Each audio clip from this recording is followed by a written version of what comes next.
दरअसल मैं बताऊं आपको, ये जो बच्चा है, ये बच्चा जो है महाराष्ट्र का है और इस बच्चे ने संकल्प लिया है और उस संकल्प में लगभग ये बच्चा बहुत सफल हो गया है। क्या संकल्प है इस बच्चे का, ये सुने पहले। सबसे पहला संकल्प इस बच्चे ने एक बार साइकिल के द्वारा सभी तीर्थों का दर्शन करने का संकल्प लिया है और उसमें से ये बहुत सारे तीर्थों का दर्शन कर चुका है और दर्शन करते करते आज वृंदावन भी पहुंच गया। वृंदावन से दर्शन करते हुए ये केदारनाथ, बद्रीनाथ, चार धाम, जगन्नाथपुरी, ये सब करते हुए ये परिक्रमा लौटेगा। तो ये बहुत धन्यवाद का पात्र है और भगवान का बहुत ही निकट है ये।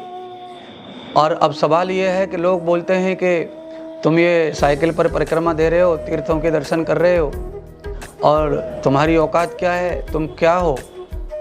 तो आपको दुखी होने की ज़रूरत नहीं है, क्योंकि आप जो कार्य कर रहे हो ये कार्य जो है जिनकी औकात समाज में बहुत ज़्यादा है, समाज की दृष्टि में जो लोग बहुत टाटा बिरला हैं, जो बहुत धनपति हैं और जो बहुत ही बलवान हैं, बहुत ज्ञानी हैं, बहुत फैक्ट्रियों के मालिक हैं, वो और उनके साथ में रहने वाले जो आपको औकात बताते हैं, वो कभी भी ये कार्य नहीं कर सकते जो कार्य आप कर रहे हैं।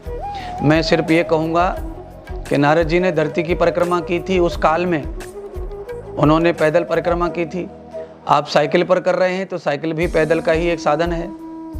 तो इस युग में आप नारद के कार्य को, नारद के आदर्श को पाल करके परिक्रमा कर रहे हो। मैं तो यही कहूँगा कि नारद को जो भी औकात और फल मिला होगा वही फल आपको मिलेगा, क्योंकि काम आप आदर्शवादी कर रहे हैं।